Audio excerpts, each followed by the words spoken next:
And yeah, man, look, the hat's back. I love it. The famous black Santa hat.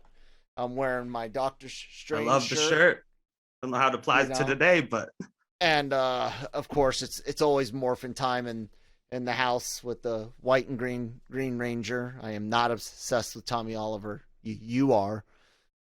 Call me Jason David Frank. Call me. I know I'm joking. I do love my Power Rangers, but dude, this isn't about Power Rangers, man. What the fuck is this shit about? Well, everyone, welcome to Marvel Multiverse Mayhem. We will be with Kyle, of course, who's showing off his fancy Penguins hat. No, it's just. Oh, I thought it was a Penguins hat, and the NHL was going to sue the shit out of us. No, it's just red and black. Like how Kingpin's many outfit. Of these? Spoilers in the show, by the way. How many of these have you found? I've found never looked for twice. Twice. Once many years ago. Once a couple of years later, and never again. Dude, this hat is amazing. Look, it is just a straight up traditional Santa hat, but it's red and black instead of red and white. Because I mean, let's just face it, white is just the most awful color. Oh yeah. What? Unless your teeth. My teeth are too yellow. So. Anyways, growgeneration.com.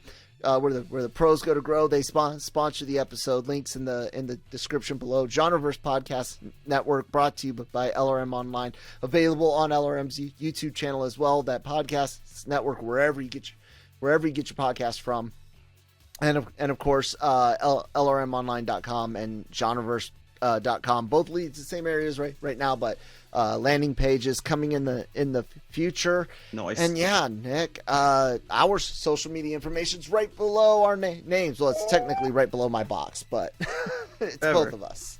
Yeah, but here's a little warning about Grow Generation. This is my No Shave November. Don't rub Grow Generation products on your face. It doesn't help. With that horrible facial hair joke out of the way, because I have horrible facial hair.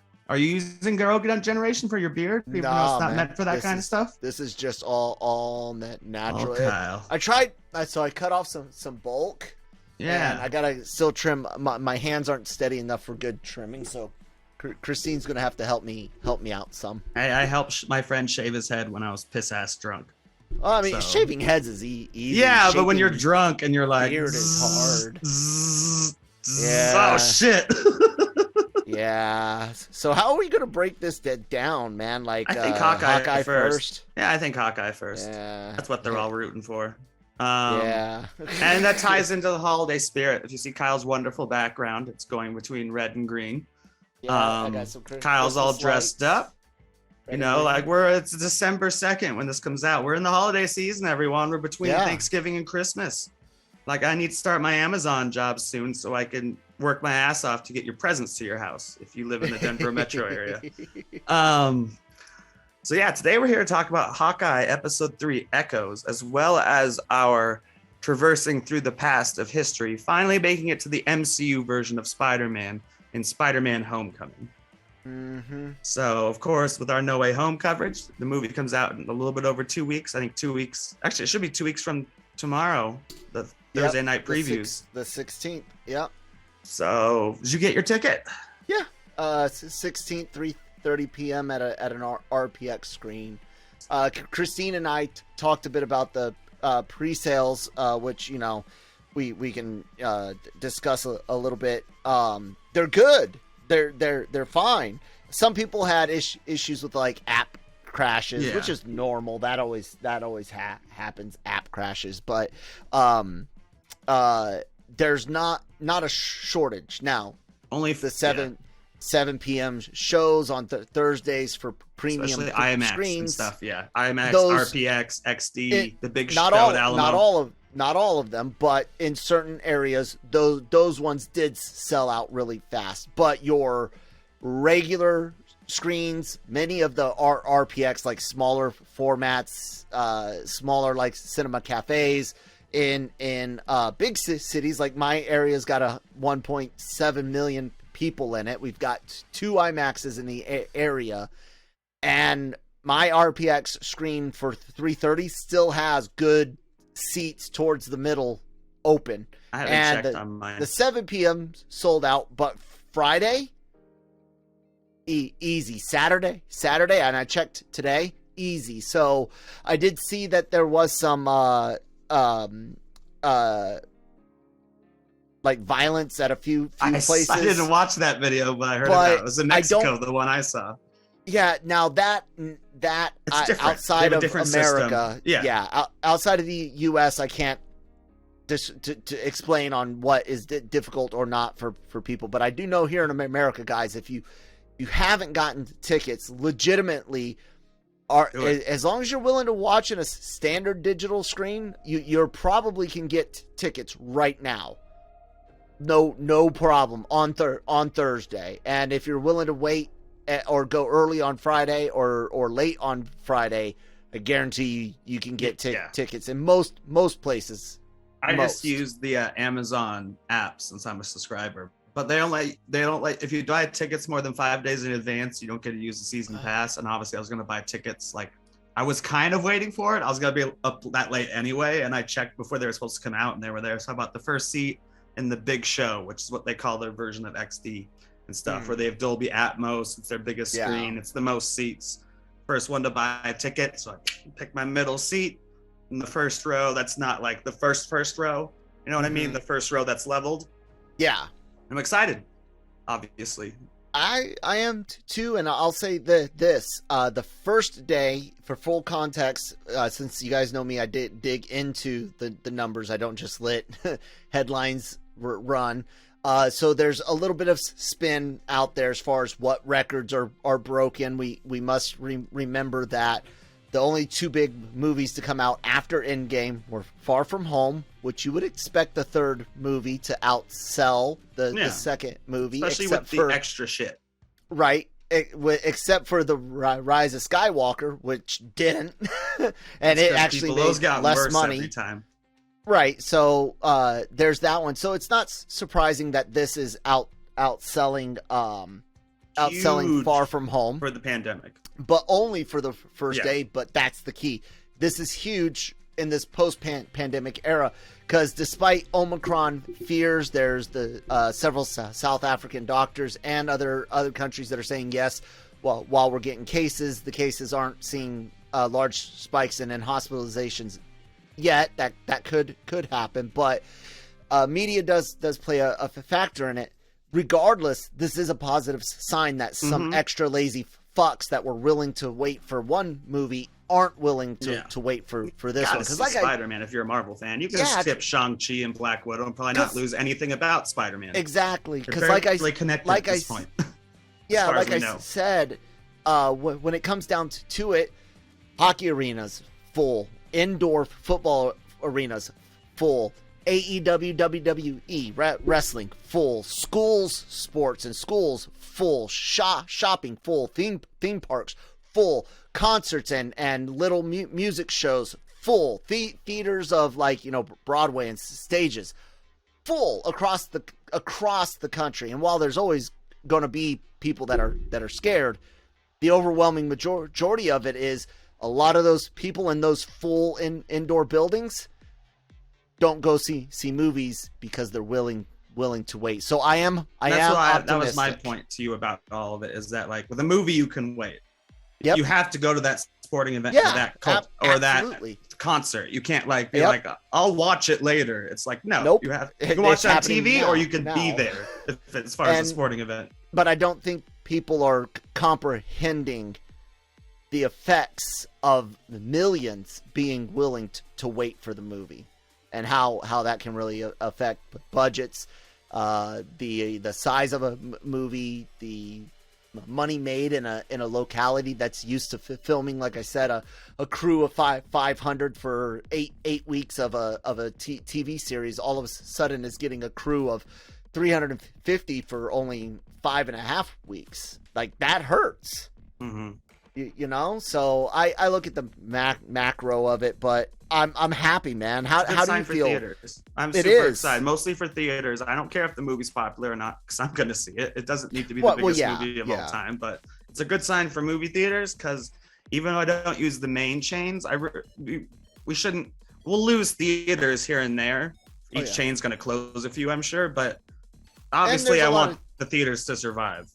And there's a lot of chains that are franchised out. Yeah. So there's small business owners with, it's like AMC and Regal, I'm guessing, are very similar to like a McDonald's franchise. You might have a McDonald's corporate, actually, but not. You don't. No, neither of them do franchises. All I've worked for is Cinemark and AMC. Everyone answers to the regional manager who happens to the top. Not one's a franchise. They're all placed by the company. And then so none of them are franchised. None of them are franchised. Okay. I don't know about Regal, but I assume it's the same. Okay. Well, then I stand corrected. And that means extra checks from region leaders and shit, which fucking sucks. I loved working at a franchise when I was at a restaurant because you didn't have as much pressure from up top for audits and stuff. So, but it is a good sign. I hope it does better, but I want people to temper their expectations because from everything that I can see, it's people buying a shit ton for just that first day. Yeah. But or even day one buying all the weekend tickets and everyone else will buy them later, day of. Like it won't necessarily. I have been to 2 sold out shows this year. Maybe.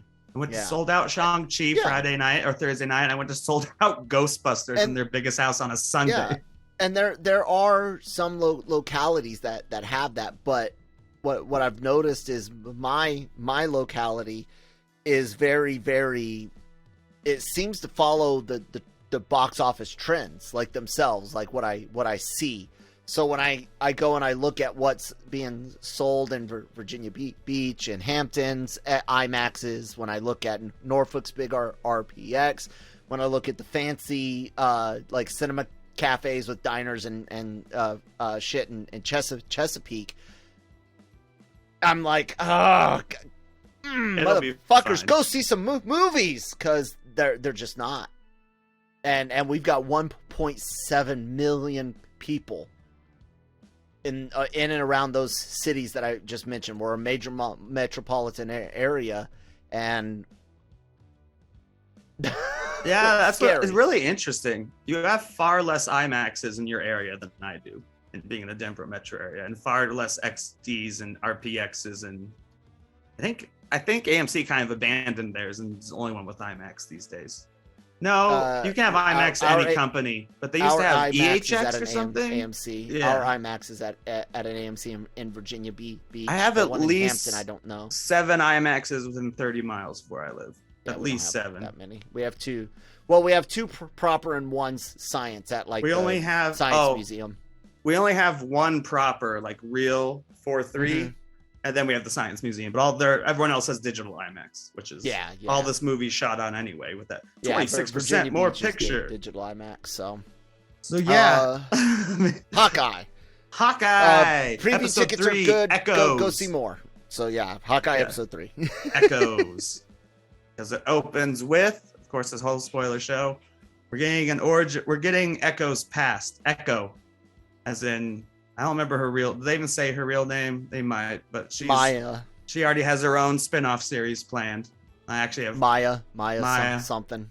Who I wasn't sure last week, but I'm like, I think I was talking to my parents because they are actually caught up on it. I'm like, I think she's a Native American superhero, and she is. Who's not just deaf, but also is missing a leg. Yes, which is some bullshit to train against, because that leg is gonna fuck you. Up. At one point in the episode, Hawkeye tries to kick her really hard in the leg and it fucks him up. But let's start. What did you think of the episode overall compared to the series? Yeah, let's start with the series. So I found the beginning to build up Maya to take a little too long. First, we needed to get to see that she's deaf and in a school that's not accommodating very, very easily. Not that they were being mean. They mention an interpreter. Maybe it wasn't there yet. It's just not her dad can't afford to send her to a deaf show because he's a tracksuit mafia. Yeah, it's not an efficient. It's not an efficient school. But like he points out to her, you're going to get exposed to things. You're going to get to learn things. You can teach others ASL and all American Sign Language, all that. So I like that, but I think it could have been cut down some. Getting into Ronan attacking and killing everyone. Here's the thing, guys. I'm tired of our bad guys having to be sympathetic. I hate how every bad guy. She's gonna be a hero eventually. I know that she's not the main villain of the show. No way. I know. I'm just saying, and it might work perfectly for this, but I'm looking at it after having the evil person be redeemed in everything, just about. Even if they're not redeemed, I feel like Killmonger is a very sympathetic villain. I wouldn't say he's redeemed at the end. No, not all of them, but many of them are. You look at guys like Kylo Ren. You look at what just happened in He-Man Masters of the Universe Revelation, where the bad lady Evelyn does get redeemed. Spoiler alert, guys. Is that the Kevin Smith one? And there's a lot of it, and even if not every bad guy you're supposed to be sympathetic to. So it's like your father's in the tracksuit mafia. You guys are doing this crew stuff. You're a criminal. I'm not. I'm sorry, Echo. I don't care about what awful things happened. Her father killed in life. Too. There's no way her father hasn't killed. You're a bad. You are a bad targeted guy. by Ronan for a reason. You're a bad person involved in bad things. Sure, we might find out a good sympathetic reason for it, but at the end of the day, do you have blood on your hands? Thomas Hayden Church in Spider-Man 3. My daughter's sick. I don't care. And look, that's not even me saying that I wouldn't do criminal things to try to, save my child, save my wife, help a friend.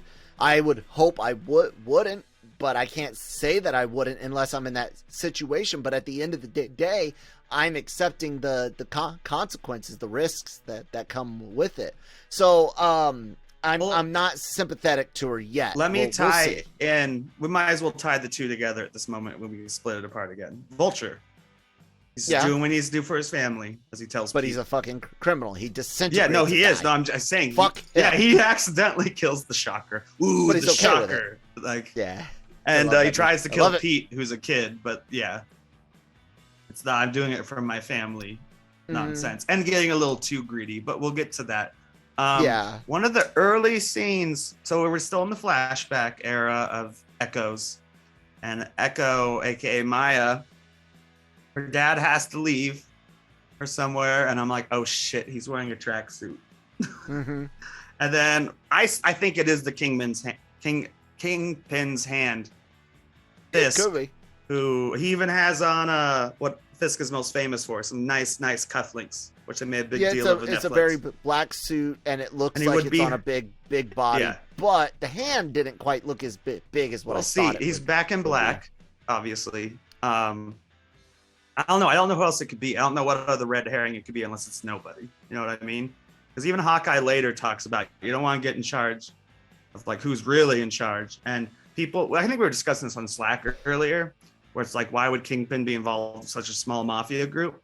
He was in the Hawkeye comic, and he has his fingers in many pies, as we've seen. Yeah, he's always got comics, and I just didn't know he had picked up comic book wise. The last arc that I fully read went from him ordering the shot on Aunt May, going into Back in Black with Spectacular, Friendly Neighborhood, and Amazing. J. Michael Straczynski was on part of that, and then going in and ending with one more day. So back then, Fisk didn't have a big family background. There wasn't a whole bunch of this other stuff, I guess, that's come around in the last few decades. I know that there's been family things brought up in the past, but not something that between SpiderVerse and, at least in the show, SpiderVerse and this Daredevil show.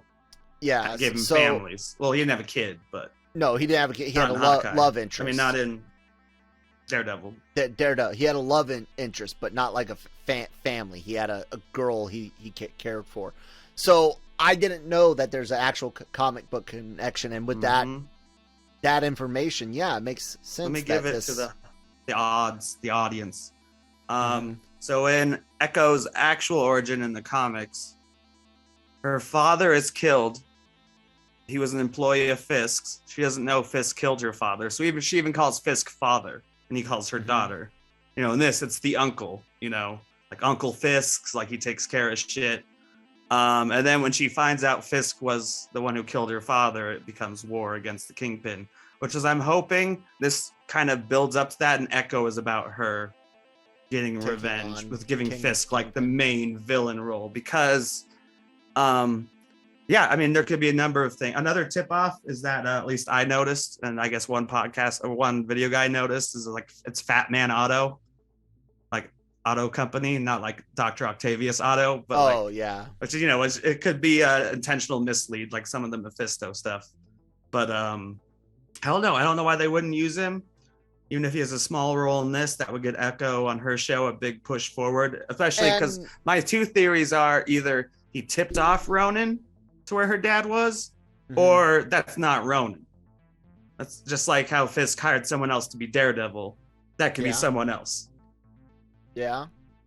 Because maybe they did slight betrayal to him, and he's like, okay, Ronan, hey, I know a location where there are a bunch of mafia types. Yeah. That's my theory with that.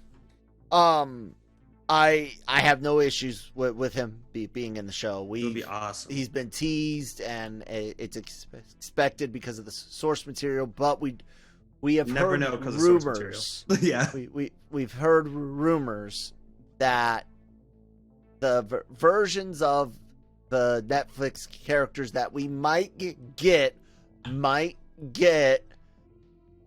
are variants. So I'm assuming that too. I don't think they'll do the whole story. I mean, I think we would have heard some other reference to the Netflix. Yeah, the Avengers would have heard about the big earthquake, and then I'm just uncovering a dragon skeleton underneath the middle of New York. Yeah, I think it's gonna be like one of those things where it's just they've had similar experiences, so they can slide into the same character that they already were, albeit PG-13. Which is slightly disappointing to me. It is. The last episode of Daredevil is one of my favorite episodes of it. Maybe it is my favorite episode of any Netflix show. Well, Marvel Netflix, except for I love Punisher even more. Just you get the big finale, if you haven't seen Daredevil season 3, with Fisk, Daredevil, and Bullseye, like all in one big fight. And it's one of the best. It's one of the best things they've done. It is. It's really good. So yeah, I did have just two things that I did not like about this show. One is simple, purple for the smoke and the goo. That's that makes intentional. I logical, like it because it's a tactical sense. He'll be wearing purple by the end of the show too. But it doesn't matter. He's not purple yet. He's not about branding. He's always throughout this thing. He's already saying I'm about low key shit. And he's got purple. What if it was Agatha all along? I'm just kidding. So I didn't like that. That's a little bit too much branding to At first, the goo turned me off because I'm like, what is that? Ditto? They just shot all over the window. I thought it was a reference to Big Hero 6 and Honey Lemon's chemistry set, where she actually makes something very, very similar, a ball that pops and it's a goop that can stop things. But it's the CGI of the goo. Like, that's the worst. Like, you guys couldn't just put purple goo on there? Like, really? I do like during that whole fight scene smoke. Them not being able to talk to each, like he can't hear, and she's like, make sure to aim it at the tires, and she's like, already shot it. No issue with this scene, just those two arrows. How does that action scene compare to action scenes from other shows? It's one of my favorite. It's very street level, which I like. I mean, Falcon the Winter Soldier was pretty street level, but because the CGI keeps taking me out of it. I'm not gonna lie. Oh, CGI. Dude. Oh, except for, like, the purple. Yes.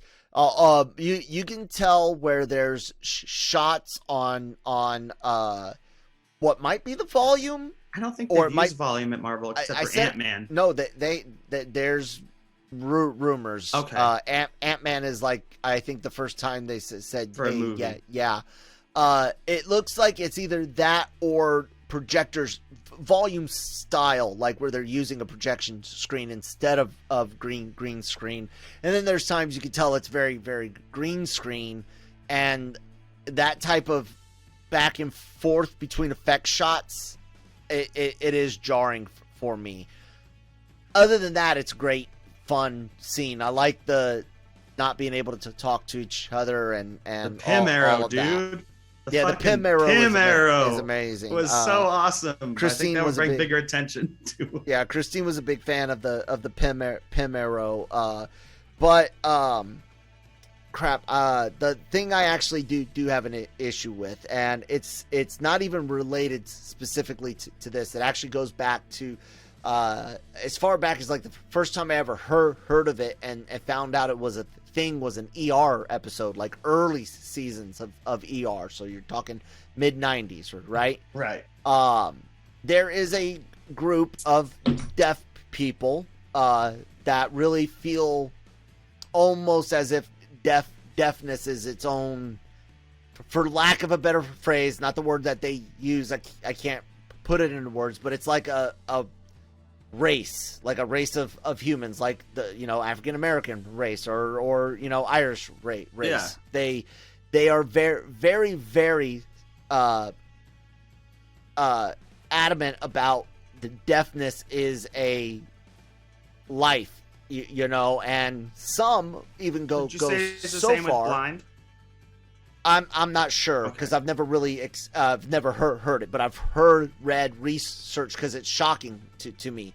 There's a subset of those that fully embrace it, choose not to seek implants, aids, cochlear implants to help improve hearing, if not return hearing, and some that can't, of course, and they fit in with this community, which is fine. I'm not knocking that, but there's this group that is militant where they actually are against improving hearing because they see it as an assault on who they are, their people. Yeah. And it's like, look, I hate to tell you this. There's nothing wrong with being deaf except for in the literal fact that deafness is from a defect, an injury, or an illness. Hawkeye's case, an injury. Meaning that if someone wants to seek treatment for that, you should never shame them. And you should never, ever tell someone that they're hurting the deaf cause or they're hurting.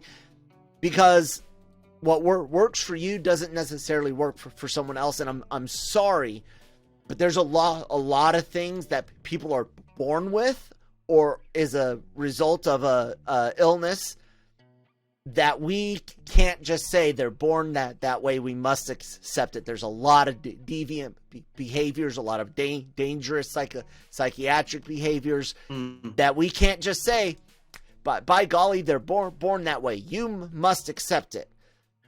When it comes to deafness, it's one of those that, hey, personally, your choice as an adult choosing to not seek hearing help, that's fine. I'm not saying you shouldn't have that. What I'm saying is you should never fucking shame someone that does want to improve their hearing or gain hearing or fight for their kid to get hearing, because that's what it was in this ER episode. It was from the 90s, like you said. Yes, it was the son. It was Dr. Benson's son, and the idea of getting a cochlear implant, and then this new deaf familial stuff going on. They were like, no, we don't want that.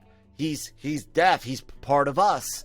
And that sent me down, dude, it exists. Look it up. So when Echo comes in and she's like, you rely on technology too much. Your hearing aid. You should do more.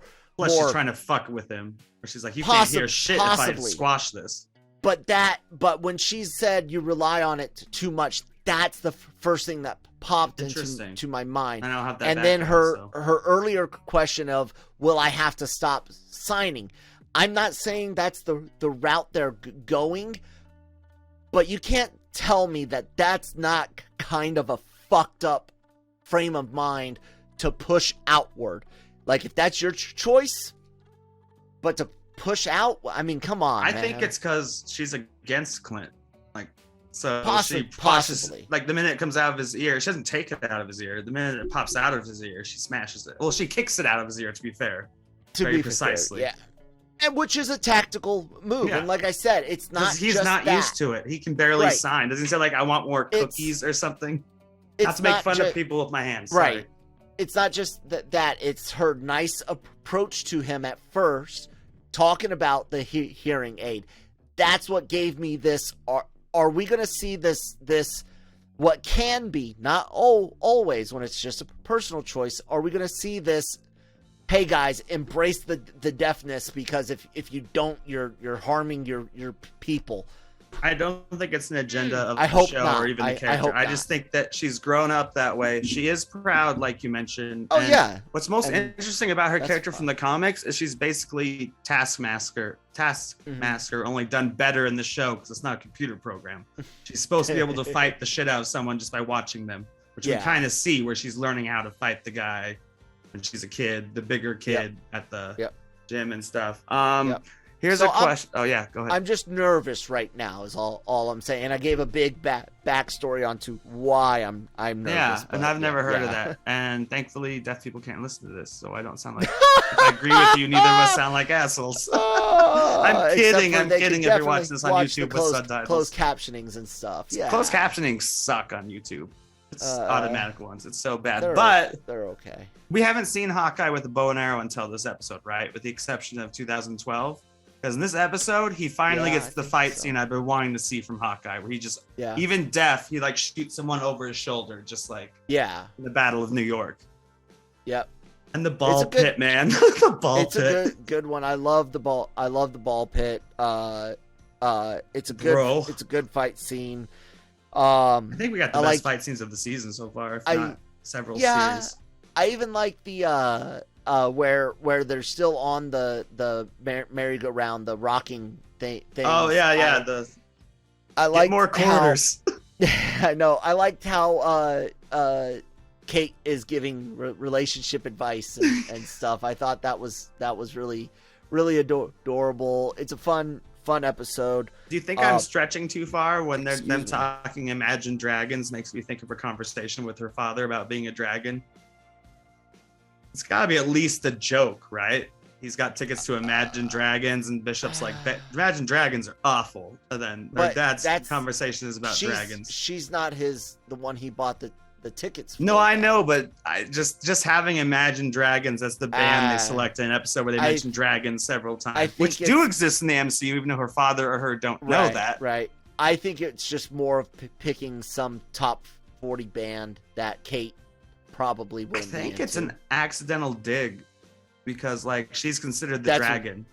So like she's by saying she hates Imagine Dragons, it's kind of like she doesn't realize she's saying it, but she's insulting Echo. She considers herself kind of a dragon who's stronger because she lived through that world.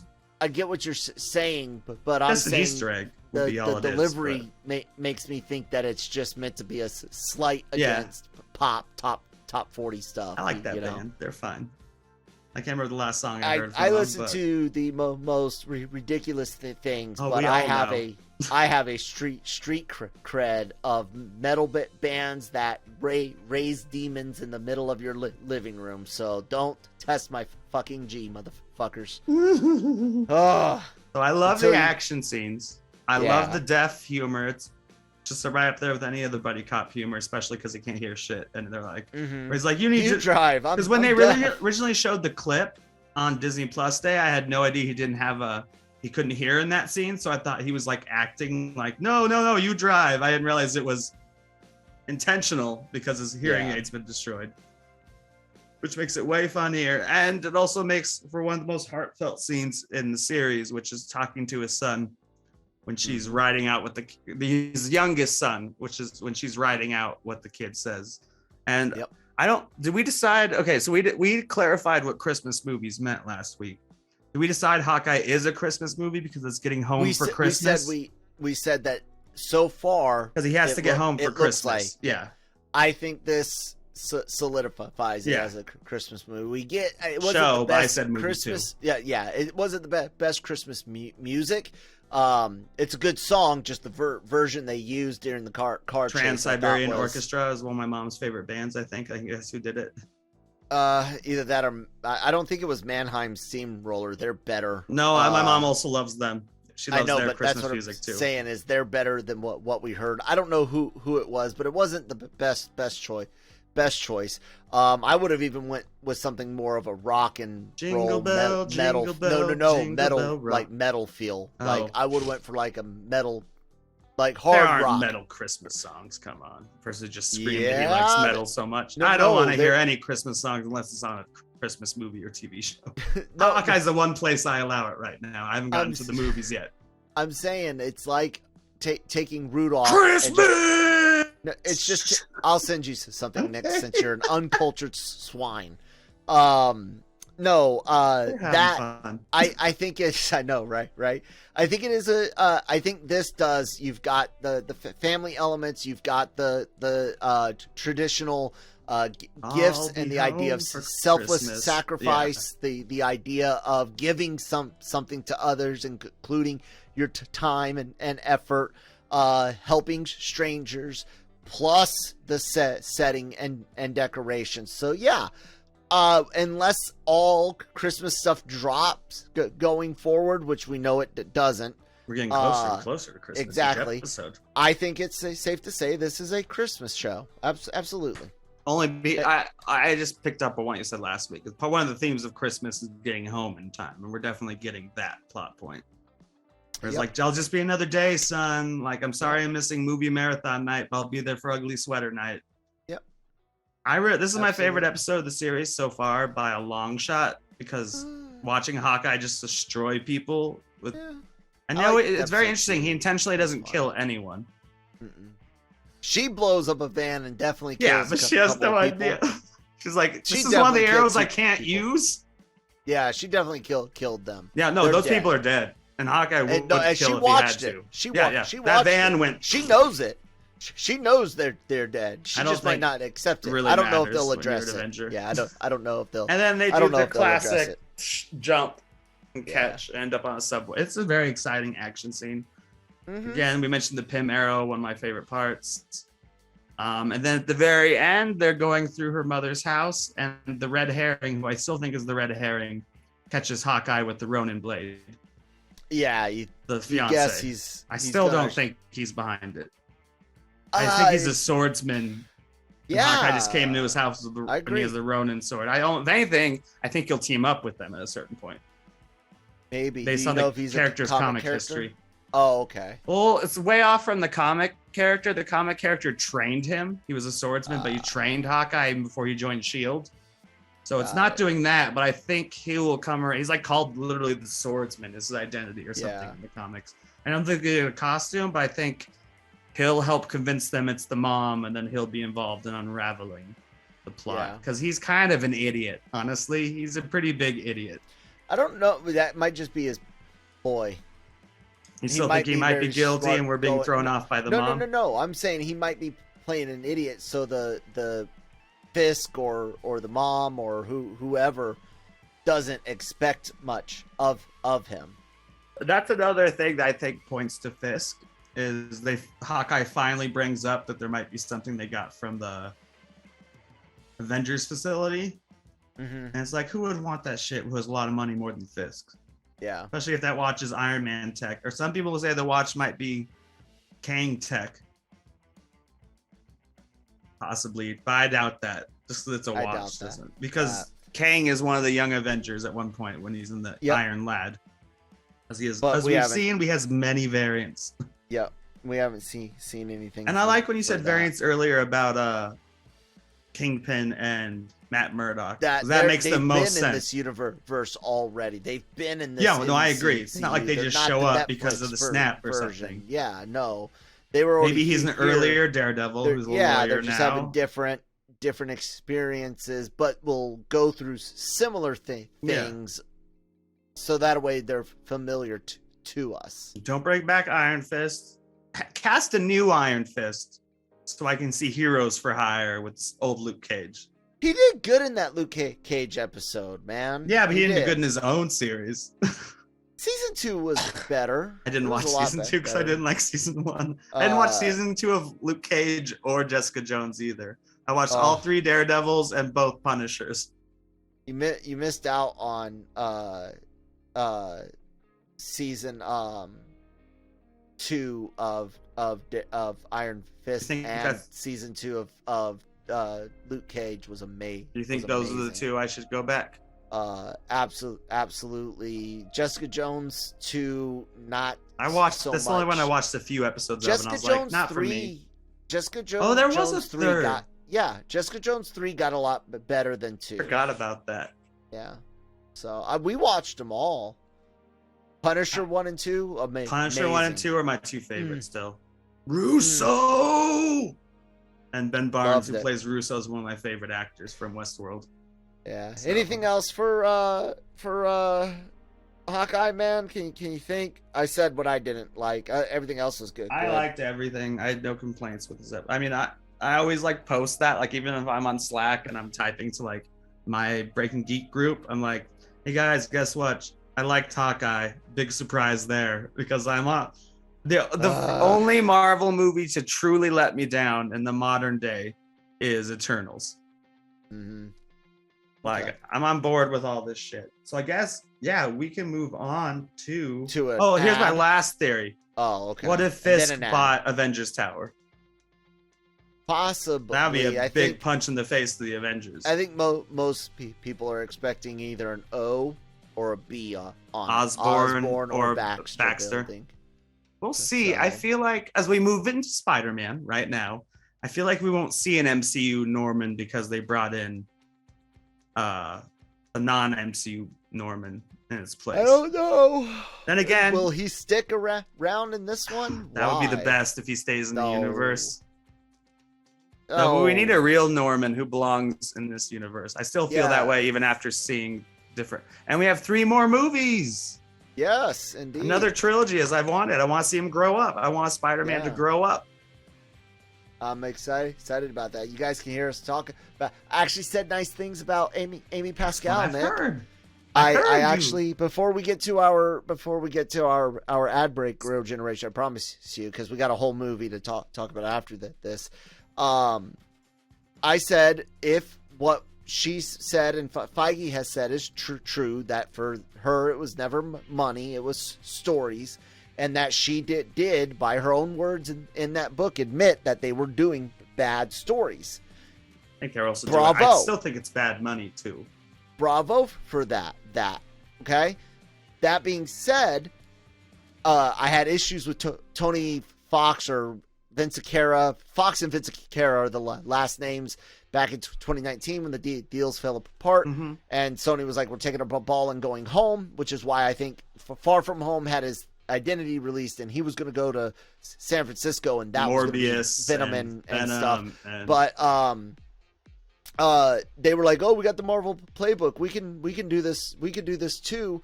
I will applaud if Kevin and Amy were able to tell them, shut your goddamn awful fucking mouths because you don't know jack fucking shit, Fox or Vince Carra. Fucking at me, please. I will tell you every fucking mistake you've made and show you by fucking dollar amounts and angry internet doll posts. Hair amounts. Dollar. And then with that, if she did indeed admit the mistakes and clean house and make the better business deal, then yes, Amy Pascal, good job. You've made up for being a fucking idiot beforehand. The Venom films still blow. Let's still hear suck. A word from our sponsor. Still suck. Yeah, Grow Generation. Go with it. Grow Generation, where the pros go to grow. For all of your cultivation needs, Grow Generation has the right products, service and staff to make your grow successful.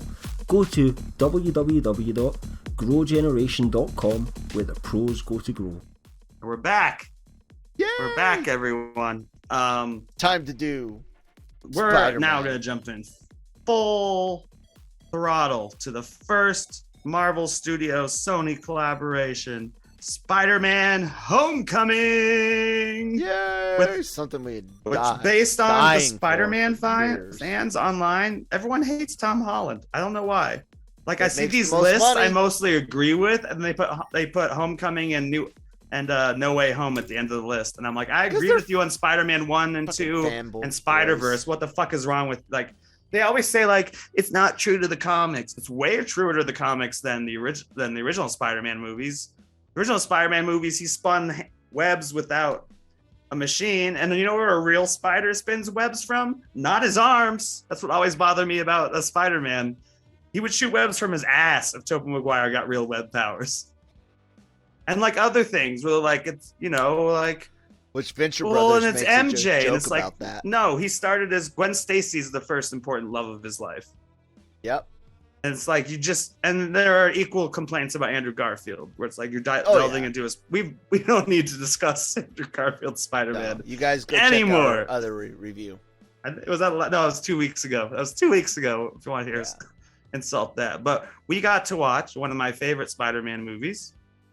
Same as is it your second favorite? Would you say? Behind Mysterio, SpiderVerse. Yeah, you can include SpiderVerse. I put that one much lower because I just don't get animated as much as. For me, it would be Far From Home, probably SpiderVerse, and then Homecoming, and then Spider-Man 2. I was thinking hard about it last night. I think I like and then one Homecoming better than Far From Home because Mysterio, Michael Keaton. I know I love Mysterio, but Michael Keaton fucking like the car scene. Great. Where they're like, when he's figuring it out, Awesome. he's like, weren't you happy your old buddy Spider-Man was there? Actually, Peter didn't go up with us. It's like, And as the light's turning green to red, red to green. He gets the green Vulture or even Green Goblin color on his face. And he's like, and then he has the father-son, the father-boyfriend talk. I love it. I watched it 2 days ago. Still nearly perfect film. Today. Watched it today. Yeah. It runs fine. I did notice they nerf Happy back to like Iron Man 2 time, like how goofy he is in Iron Man 2, versus Civil War type mentality versus Avengers type mentality, and what you would expect him to be like after Iron Man 3.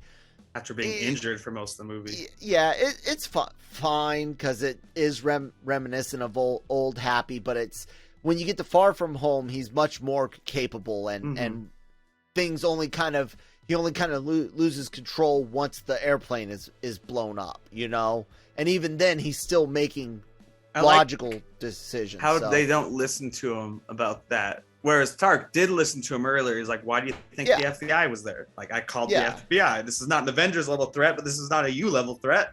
You're a kid. If they died, that's on you. If you died, that's on me. Yep. If you're nothing without the suit, you don't deserve the suit.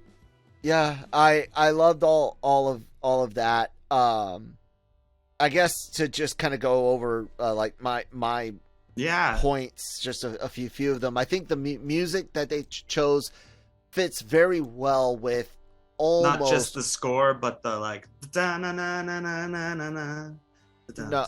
talking the score. Okay. The score they do went very very well in all of the Spider-Man films as far as instruments used and kind of that really plucking string feel to it. And then guy in the chair. However, it's much better, more fluid, less Elfman. But not that it was all bad from him. Not saying it's bad. I'm saying it's less than that because still has the best Spider-Man and Batman score. I don't care who else you throw at me. Because in Amazing, they try to replicate but modernize it, and it's terrible. Awful. And so this was, hey, Elfman's stuff is good, but here's how you could actually modernize make it lighter. So we forgot to mention earlier, as far as the new trilogy, that John Watts is moving on to Fantastic Four. Yes. We'll have a brand new director or directors. But I was thinking about it the other night. I'm like, most of the movies have the same director for the trilogy, or at least 2 films. Not all of them. Thor, definitely not. The next Thor is directed by the last Thor director. Favreau, definitely not. Whedon, both definitely not. Caps had both Cap 2 and 3 were the Russos. Cap 2 and 3 and Avengers 3 and 4 were all the Russos. But like mostly these days, they keep the same director for a couple of them. Yeah. Well, Ant-Man's gonna have Peyton Reed for 3 movies.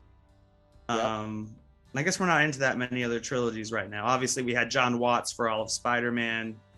We had Doctor Strange White- actually lost its director, so that Taika's getting be the 2 case. Thor movies, so Yeah. Couple other points. Flash. This Flash is the best version of Absolutely. the smart bully. Like, he's not a big jock to sit there and be like, oh, the big jock's going to be the dummy bully that needs tutor. No, he's a smart kid.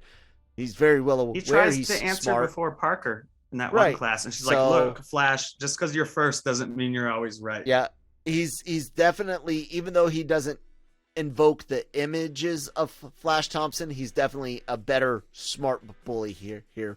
The kids are all more realistic. Liz, you can obviously tell, is older. She's She was like older. 24, 25 when she did the part.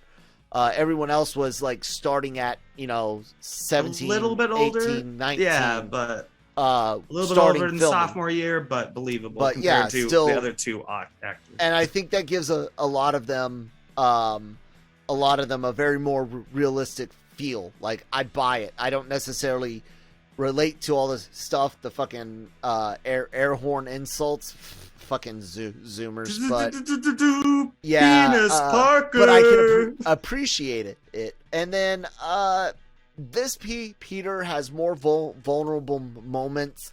I was complaining about how often in modern movies the adults are all dummies. They all make mistakes, and the kids are these immaculate geniuses that even though they make mistakes, they can get through it barely scathed. Peter needs Tony for this most Peter of it. Parker, he needs help. He fails miserably. He gets hurt. He gets beat. He almost He drowns. he comes out on top by applying the lessons he learned, and all too often you'll see movies just ripping into the mentor or the older generation where the kid is always right. And this was a case of sometimes the kid is right and sometimes the adult is wrong, but usually there's going to be another adult that's going to be right, and that was Tony. You know, Tony was right, and Happy was wrong, and Peter was right and wrong. It was balanced, you know. And that's still I liked it. My major complaint with these movies, my only really complaint, because I love them and I get over this complaint, is that we're given 2 Iron Man villains. I mean, there's Spider-Man villains in the comic, but we're given 2 villains who hate Iron Man. Mm-hmm. This one, and then we'll be discussing next week, where it's like But I also, like we discussed earlier, I kind of love the idea of a guy who bought a bunch of trucks to help clean up, and then he's like financially bankrupt and he's just trying to protect his family. Yeah. It starts with the photo his daughter drew of New York. He's like, isn't that great? And then the best twist of the whole movie, you know, he's been to our house for the party. He has no ideas. And he opens the door and the Vulture's there. I've never had a bigger gasp in a theater than that, where people are like, oh, I think I heard someone say, oh, fuck. Yeah. At that moment, you're like, did he track down Peter Parker? Oh, he's her dad? That's even worse. We've never had a villain except for Harry Osborn and Norman. It's like Mary Jane's father in the original trilogy was a super villain or anything. Yeah. It's a shocking moment. Go over some of your notes and points, man. I didn't write a lot, honestly. Make the chapter work easier. I have a big theory as it turns into No Way Home. I think the Tinkerer is the final member of the Sinister Six. Who do you think has some extra parts laying around that could help Electro to plug an arc reactor to control him? I wouldn't be against that idea. I don't want him to be the actual 6th member. I don't mind him being in the background. I don't think he'd fight. I think he's in the background. It really needs to be Vulture or the Team Mysterio. Whoever's doing the Mysterio bit. 6. But I don't think we're getting the full 6, but why wouldn't we? We have to get a full 6, and it needs to be. What's the missed opportunity? But here's the thing. I brought this up before. The Lego sets do not always give something away, but they often do. Ooh, what have you seen? I've seen two Lego sets. One has a Scorpion bot, and one has Vulture. That would be 7. And both are no Way Home sets. But again, they will put things that are related to the characters, but not related to the movie. But then you'll get ones where they put some like Giant Man in Civil War. Like that was spoiled by Lego, and that was a legit one. Okay, so here's the. So to me, it should be Vulture. In all honesty, so would you I not only be think mad? it's gonna be Scorpion because Vulture's in the Morbius trailer. I know, but wouldn't you be pissed if there's no Holland villain in this movie? I actually wouldn't be upset. I just need a full 6. Even if they brought Venom in as the 6, I just need a full 6. I think it's almost better if Holland is not a Holland villain. Because all the Holland villains we've seen so far are still related to Stark, except for Scorpion. But now they are straight up. Well, yeah, Scorpion. And no one from. Oh, he says every universe. None of them even know a Stark, assumedly, and I hope that remains that way. But here's my point on why to me it should be Vulture, because I think he's got the biggest connection. You know, still a personal. Now it's personal. It's not Iron Man. It's not I'm mad at what Iron Man did and the kid just interfered. Now it's the kid ruined my life. So I'm okay with that. Now, what you just said, Scorpion is not having anything except towards Peter. You think of the Homecoming, the movie we're talking about. Exactamundo. At the end credits, he says, you know, this isn't on you. It's on our little spider friend or bug friend. Who is that? I heard you know who he is. Yeah, and we see Vulture and Morbius, and there's a character in that movie that can shift through universes or dimensions or whatever. I don't know, and like I said, I still think it could potentially be a Team Mysterio. I call him Team Mysterio because it was a team. It's not the guy the guy downloaded the information.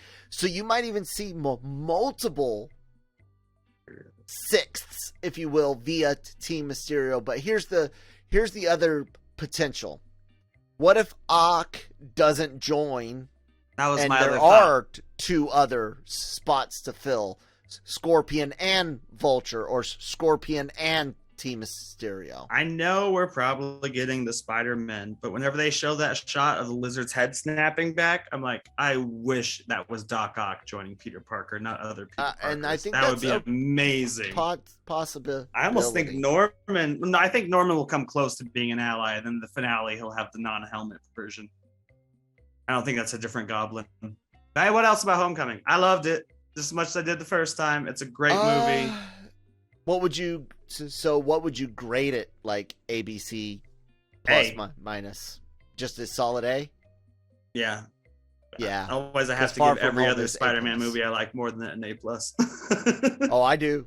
And there's only one I like. Well, SpiderVerse is an A plus movie. And Far From Home. And yes, guys, I am 100% biased for fucking I love Jake Far From Home Gyllenhaal's too. Mysterio. I just had to go with the Vulture played by Michael Keaton over Mysterio. I don't think people understand, like, from comics, the show, and a few games, like, that is from the time I walked out of the theater in 2002. That is what I wanted to see was Mysterio, man. Well, maybe we'll get both because that was a big beach. I'm sure a few arc reactors were lost, and someone gives Electro one. Hopefully it's not from a Stark from his own universe.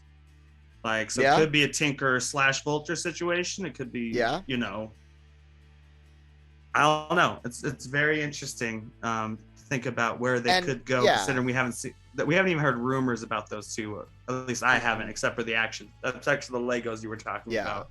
There's like no sign of them even teased in the trailer. Nope. Like, I would almost believe Venom more based on the end of Venom 2, but I'm pretty sure that's not happening either. And you can't bring 5 villains in and not do the Sinister Six. I know, right? That would be such Unless a Sony waste. was just really, no, we will have our Sinister Six movie, which, again, guys, stop making bad guys into good guys. Stop it.